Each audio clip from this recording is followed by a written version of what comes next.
नमस्कार, बहुत स्वागत है आप सभी का शख्सियत में। मैं हूं आपके साथ श्वेता मिश्रा अवस्थी। हम आधी आबादी की बात करते हैं, महिलाओं की सुरक्षा की बात करते हैं और कोशिश ये रहती है कि महिलाओं पर अत्याचार ना हो और अगर किसी पर अत्याचार हुए हैं तो उसे वक्त रहते इंसाफ मिल सके, और ये जिम्मेदारी होती है राज्य महिला आयोग की। और आज हमारे साथ बेहद खास शख्सियत मौजूद है, राज्य महिला आयोग की अध्यक्ष रिहाना रियाज चिश्ती जी हमारे साथ है। बहुत स्वागत है मैम हमारे इस खास शो में।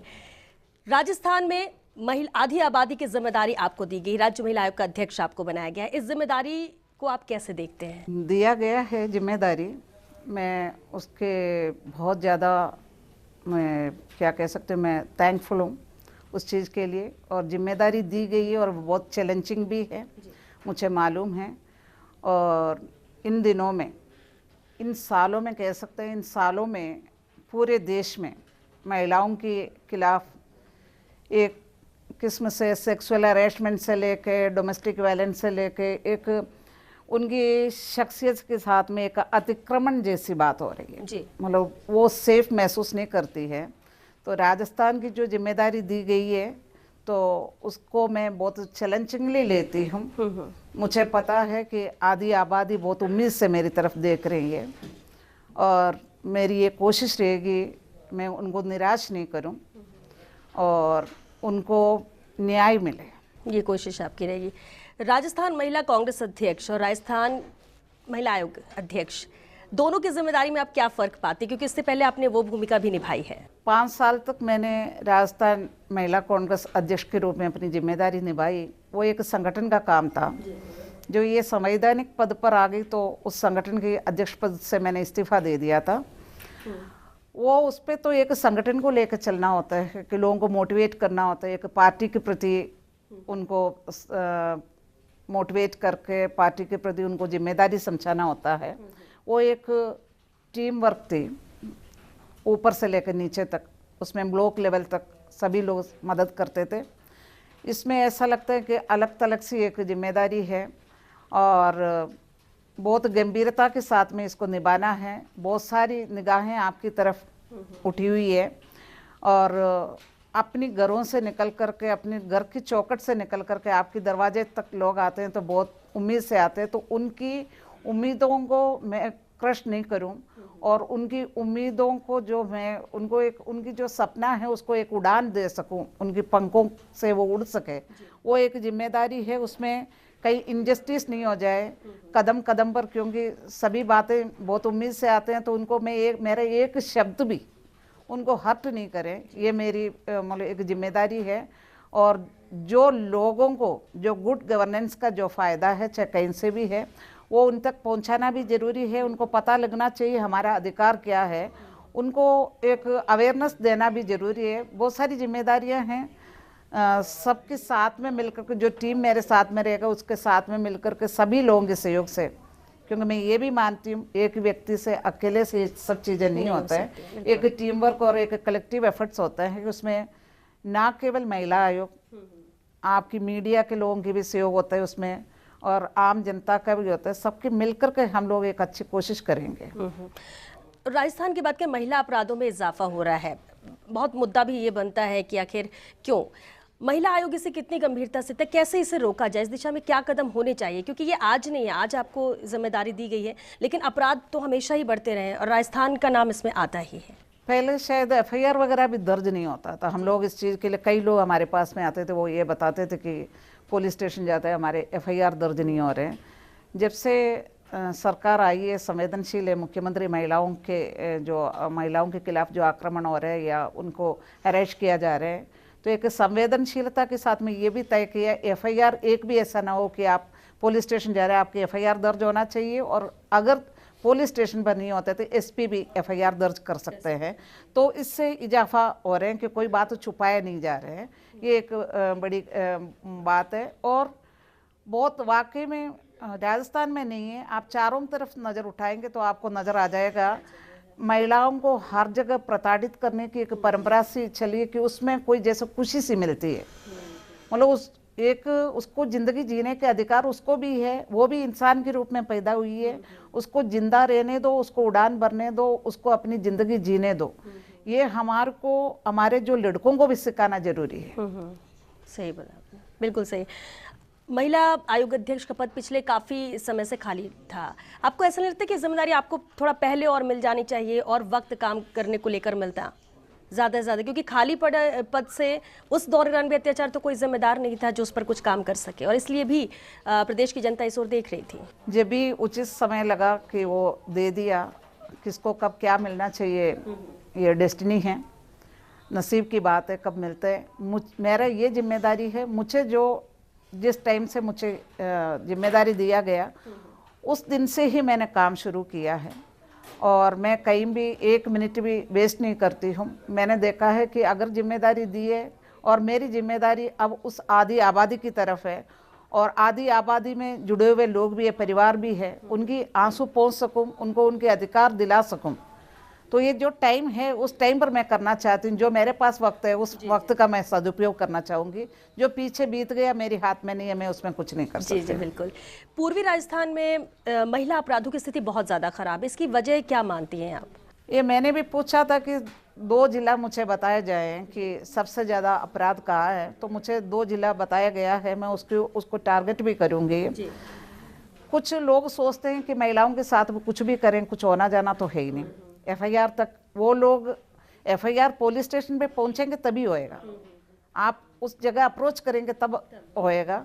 और अगर नहीं, आपको उस रास्ते में रोक दिया जाता है दबंगाई से, वो उस वजह से अपराध उधर तक पहुंच नहीं पाते जो करते। ऐसे जो दादागिरी है वो चलने नहीं देंगे। उसके लिए पुलिस प्रशासन को भी चुस्त दुरुस्त करेंगे। जो अपराधी है उसको भी एक साइकोलॉजिकल डर होना चाहिए, अगर हम कुछ करेंगे महिलाओं के खिलाफ हम बच कर नहीं जाएंगे। तो काम शुरू कर रहे हैं, जिलों में भी जाएंगे और जो है सबसे ज़्यादा जहाँ अपराध है वहीं जाएंगे। और प्रशासन को भी जो काम कर रहे हैं, बहुत सारे अच्छा काम भी हो रहे हैं, बहुत अच्छे लोग काम कर रहे हैं। अगर कहीं कोई कमी है तो उनके ऊपर भी कंट्रोल करेंगे, दुरुस्त करेंगे। जी। अभी बजट में भी मुख्यमंत्री अशोक गहलोत ने कई घोषणाएं की और महिलाओं के लिए भी बहुत सारी घोषणाएं की गई हैं। आपकी नज़र में कौन सी घोषणा सबसे अहम आपको लगती है और वो क्यों? एक, महिलाओं को जो वर्क फ्रॉम होम का जो उन्होंने दिया है वो बहुत अच्छा है। कई दफ़ा घरेलू हिंसा की और प्रताड़ना के पीछे बहुत बड़ा कारण वो उसके अनएम्प्लॉयमेंट भी है और उनको काम करने के एक मौका मिल रहे हैं और वो सुरक्षित रहें, इसके लिए सरकार ने बहुत अच्छा कदम उठाया है।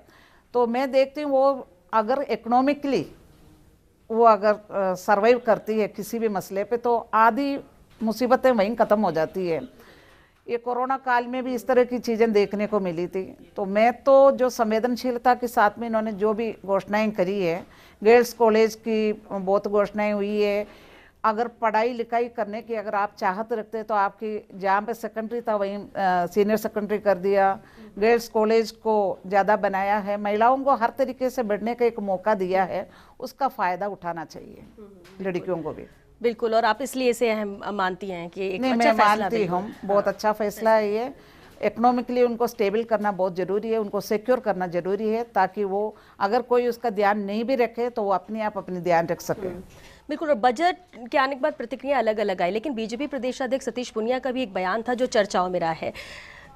राज्य महिला आयोग इस मामले को लेकर, इस बयान को लेकर क्या संज्ञान ले रहा है? नहीं, मैंने उसी टाइम कह दिया था कि सतीश पूनिया जी एक देश को चलाने वाले पार्टी के राज्य इकाई के प्रदेश अध्यक्ष है और डॉक्टर भी है, डॉक्टर सतीश पूनिया जी। तो एक पढ़ा लिखा व्यक्ति है और कोई साधारण व्यक्ति नहीं है, हम उनका सम्मान करते हैं। आप बजट को कहीं भी विरोध कर सकते हैं क्योंकि ये कॉन्स्टिट्यूशन आपको इस चीज़ की इजाज़त देते हैं। आपको अच्छा लग सकता है, आपको बुरा लग सकता है, आप उसका विरोध करिए, उसमें कौन क्या कह सकता है। पर आप उस बजट को जो आपको पसंद नहीं आई, उस बात के लिए एक महिला की आपने जो मिसाल दिया, काली दुल्हन को पार्लर में भेज करके सजा करके पेश करने जैसी, पेश करना क्या होता है, ये क्या मानसिकता है? क्या सारे के सारे लोग गोरे थोड़ी होते हैं, काले लोग बहुत होते हैं? क्या आप इस तरह की बात करके उसको अपमानित कर रहे हैं? ये भी एक किस्म की प्रताड़ना ही था, उनको इस तरह की बातें नहीं करना चाहिए था। नेक्स्ट डे उन्होंने उस पर माफ़ी मांगी, तो माफ़ी। लेकिन क्या माफ़ी काफ़ी है?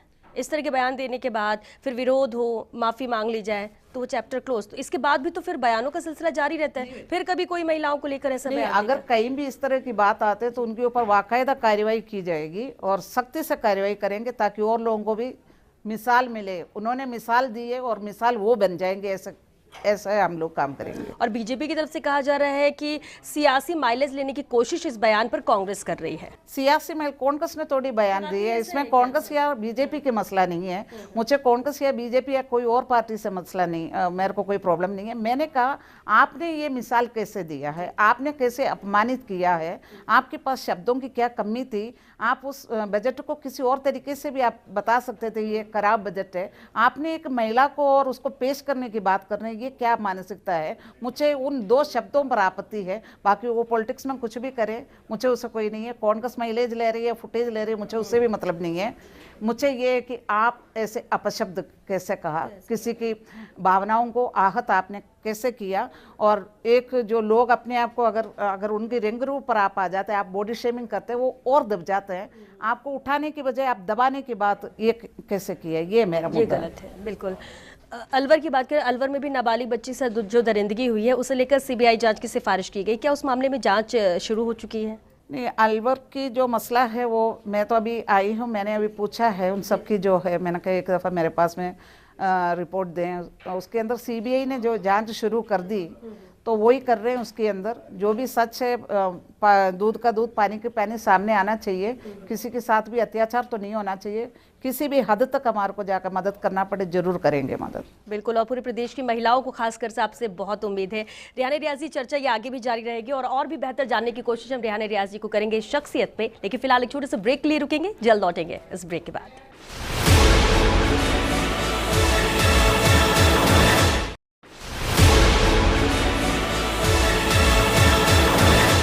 ब्रेक के बाद एक बार फिर आप सभी का बहुत स्वागत है। महिला आयोग के अध्यक्ष रेहाना रियाजी लगातार हमारे साथ बनी हुई। एक बार फिर मैम आपका बहुत स्वागत है। आप केरल से ताल्लुक रखती हैं। केरल और राजस्थान की महिलाओं की स्थिति में आप क्या फर्क पाती हैं? सबसे बड़ा अंतर आपको क्या लगता है? केरल में महिलाओं को हमेशा आज़ादी मिली है, मातृ सत्तात्मक है केरल की जो समाज जो है, और उधर महिलाओं को बराबर सम्मान मिलता है। इधर इतनी मंदिर भी नहीं है, उधर देवियों के नाम पर, आप अगर कभी केरल गई है तो देवियों के नाम पर मंदिर बहुत मिलेगी। और उधर पुरुष और महिलाओं के बीच में इतना फ़र्क नहीं समझा जाता है। लड़कियां पैदा होने पर मातम नहीं मनाया जाता है।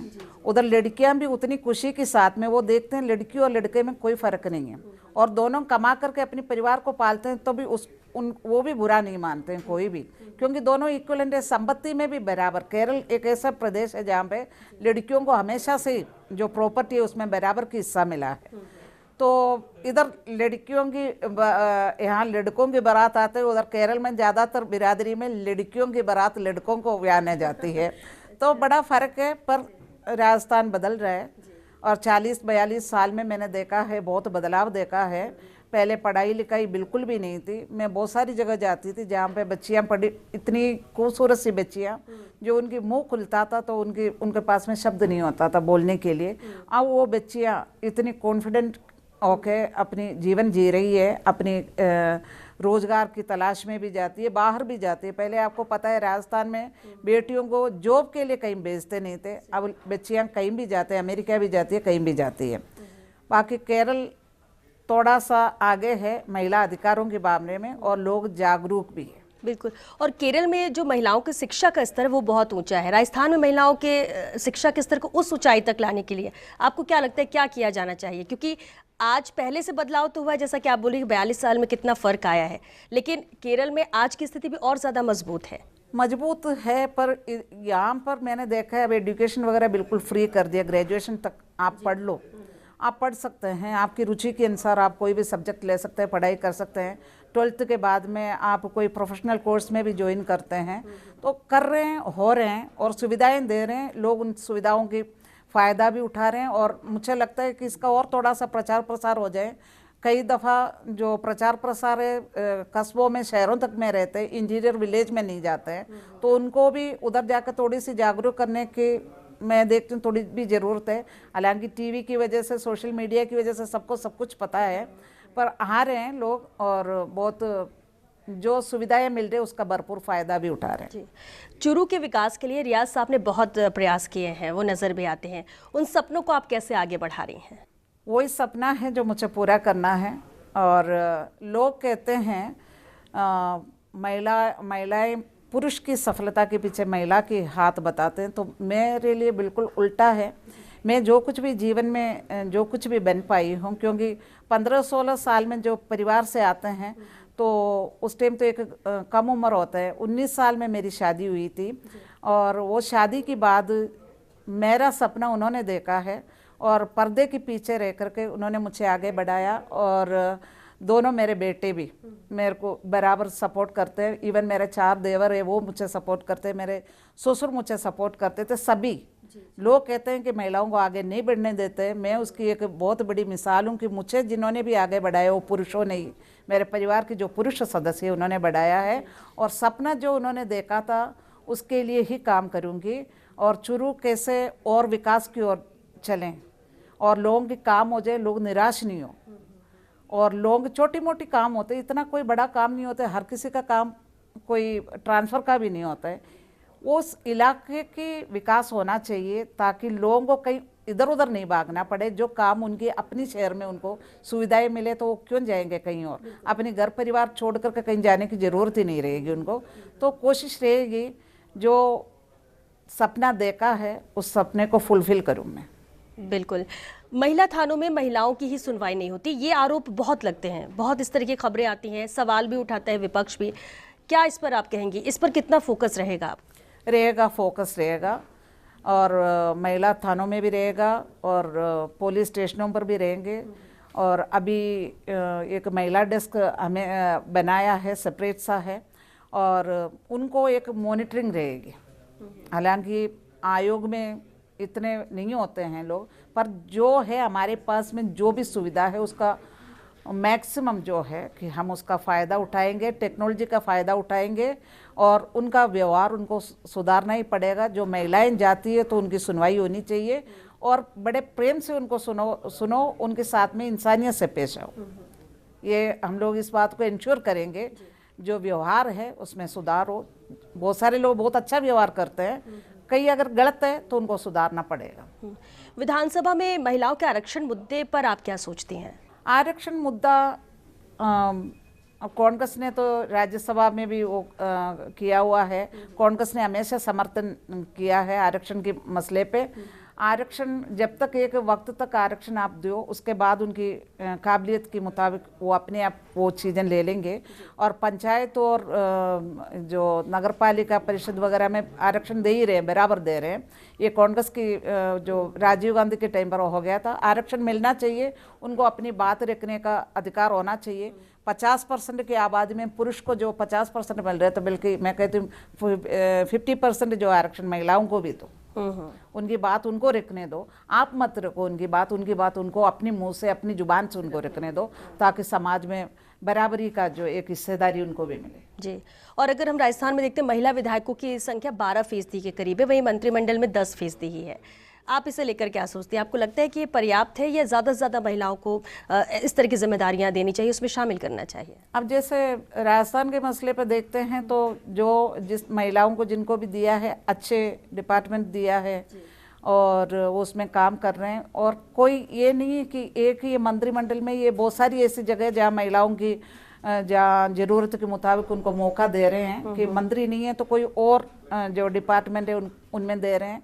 कहीं भी कोई भी पार्टी हो, राजनीतिक पार्टियों को इस पे सोचना चाहिए, क्योंकि जिन घरों से वो निकलते उन घरों में माएँ भी है, आपकी पत्नियां भी है, आपकी बेटियां हैं, बहनें हैं। अगर वो भी आगे बढ़ेंगे तो आपका नाम रोशन करेंगे, आपको कहीं भी कोई आपको शर्मिंदा होने के कोई कारण नहीं बनेंगे। आप लोग सब मिलकर के आगे लाइए महिलाओं को, उनको मौका दीजिए, उनको आगे आने दीजिए, उनको अपनी बात रखने दीजिए। बिल्कुल। और कहने को तो अगर हम पंचायत स्तर पर बात करते हैं तो 50% जो मौके हैं या जिम्मेदारी वो महिलाओं को दी जाती है, लेकिन पद पे महिलाएं होती हैं, काम प्रतिनिधि करते हैं, इसे लेकर आप क्या कहेंगे? बहुत कम जगह, कई जगह से आते हैं तो आजकल तो महिलाएं खुद बोल देती है कि आप अपना काम करो, ये काम मुझे आता है। वो दिन भी आ गया। मैंने देखा है ऐसे लोगों को बोलते हुए कि आप रहने दो, आप घर पे बैठ जाना, अभी आ गया, समझ में नहीं आया था तो आपने बताया, अब हमारी समझ में आ गया, मैं अपने आप करने दो। तो ये बड़ा बदलाव आप मानती हैं? मानती हूँ, मैं बदलाव मानती हूँ। मुझे उनकी कॉन्फिडेंस पे बहुत गर्व भी हुआ कि मैंने कहा ठीक है, ये बढ़िया आ गया। रेहाना जी, जैसे ही आपको जिम्मेदारी मिली आपने उसी दिन से काम करना भी शुरू किया, लेकिन प्रदेश के उन पिछड़े जो ज़िले हैं जहां पर महिलाओं की स्थिति भी बहुत, क्या कभी आपका वहां अभी दौरा हुआ, क्या उन महिलाओं से मुलाकात हुई, कोई ऐसा वाकया जो आप बताना चाहें? एक मैं अभी तो ये महिलाओं की अध्यक्ष के रूप में मैं कहीं भी नहीं गई हूँ जी। पर मैं महिला कांग्रेस में थी तो मैं गई थी। मेरे 2 इंसिडेंट है जो मुझे बहुत अजीब सा लगा, अजीब सा नहीं दर्दनाक सा लगा। एक थी, ये कोई केस आए थे मेरे पास में, तो कह रहे थे कि कोई एनजीओ का, कोई किसी ने, जगह नहीं बता रही मैं, एनजीओ के किसी ने लेके आए, कह रहे थे कि कोई लड़की थी उसको प्रेम जाल में फंसा करके और लेके गया, फिर वो बिकी, मल्टीपल स्टेज पे वो करके उसको फिर बरामद किया गया, बहुत गलत जगह से बरामद किया गया। फिर कह रहे थे उसको पुलिस पकड़ करके लेके आ रहे थे, जो वो फिर घर आना नहीं चाहिए, बहुत ऐसे मिसहैप हुई तो वो पहुंच नहीं पाई कभी भी। तो मेरे को वो बहुत दर्द सा होता है कि एक बच्ची जो पैदा होती है और कैसे वो अपनी परिवार में सुरक्षित रहते हुए वो जीती है। प्रेम जो है एक कोमल भावना है, वो अगर किसी से प्रेम किया है तो उसका सजा ऐसे भी नहीं है कि वो कभी वापस अपने घर नहीं आ सके। तो वो मुझे कहीं ना कहीं बहुत विचलित करती है। कई दफ़ा मैं बहुत ज़्यादा इमोशनल होती हूँ। वो एक मैंने उसको कभी नहीं देखा है और मुझे वो मेरे को दर्द सालती है, वो दर्द सालती है मुझे कि वो पहुँच नहीं पाई केवल इसलिए उसने किसी से प्रेम किया इसलिए। और एक जो मैंने देखा कि महिलाएं सोचती है कि जैसे मीडिया में हैं, पॉलिटिक्स में हैं या अधिकारी है, बहुत बड़े लोग हैं, उनको ये समझना चाहिए ये भी साधारण से लोग हैं, साधारण घरों से निकल करके फाइट करके आगे आए हैं। उनको कहीं भी उनसे कमतर नहीं समझना चाहिए, वो उतना ही लायक है, काबिल है, बशर्ते कि जो मौका मिला है उसको वो जिए और वो इक्वल खड़े हो जाएं और उनको ये लड़ाई, ये जंग खुद लड़ना पड़ेगा। बिल्कुल। और एक आखिरी सवाल है कि प्रदेश की महिलाओं को रेहाना रियाज से क्या उम्मीदें होनी चाहिए जो वो बिल्कुल पूरा करेंगी? प्रदेश की महिलाओं को मैं सोचती हूँ, मुझे नहीं मालूम उनको क्या उम्मीद रखना चाहिए। एक ये जरूर मैं वादा करती हूँ, अगर वो कोई उम्मीद लेते हुए अपनी चौखट से बाहर आती है, हौसला रखते हुए, और वो मुस्तक आती है तो उनको निराश नहीं होना पड़ेगा, ये एक वादा है। सेकंड, जो महिलाएं अपनी घरों से निकल कर के जयपुर तक आ नहीं पाते, महानगर तक, उनके पास उसका साधन भी नहीं है, सुविधा भी नहीं है, मैं उन तक पहुंचूंगी और उनकी दुख दर्द दूर करने की मैं पूरी कोशिश करूंगी। जो उनकी अधिकार है उनसे उनको वाकिफ कराऊंगी कि आपका ये अधिकार है, आप ये चीज़ कर सकते हैं, आपके लिए हम खड़े हैं, आपकी पीठ पे हमारी मदद है, आप बेफिक्र रहें, अपनी ज़िंदगी जिए, डरो मत, डराइए कि अपने अधिकारों की जो हनन करने वाले लोग हैं उनसे डरने की ज़रूरत नहीं, उनको डराने की ज़रूरत है। बिल्कुल रेहाना जी, बहुत अहम बातें आपने कही और उम्मीदें अब प्रदेश की महिलाओं की और ज़्यादा आपसे बढ़ गई हैं। बहुत शुक्रिया हमारे इस शो में आने के लिए। तो एक तो महिला अत्याचार होने नहीं चाहिए, लेकिन अगर अत्याचार होते हैं तो इंसाफ उन्हें वक्त रहते मिलना चाहिए। लेकिन अगर आपकी कोई शिकायत है तो आपको डरने की ज़रूरत नहीं है, क्योंकि अब ये कमान रेहाना रियाज के हाथ में है। और जैसे कि वो साफ कह रही हैं कि कोई भी आपकी दिक्कतें हैं, कोई भी दर्द है, कोई भी मुश्किलें हैं तो कहीं और जाने की ज़रूरत नहीं है, उनके दरवाजे खुले हुए हैं। आप पहुँचिए, अपनी शिकायतें पहुँचाइए, अपनी ज़रूरतें बताइए, उसे पूरा किया जाएगा। क्योंकि यही बेहद अहम है कि हम आधी आबादी की सिर्फ बात ना करें, उनका ख्याल भी रखें और उनकी दिक्कतों में, उनकी समस्याओं में उनके साथ भी खड़े रहें। चलिए इसी के साथ हमें दीजिए इजाजत। नमस्कार।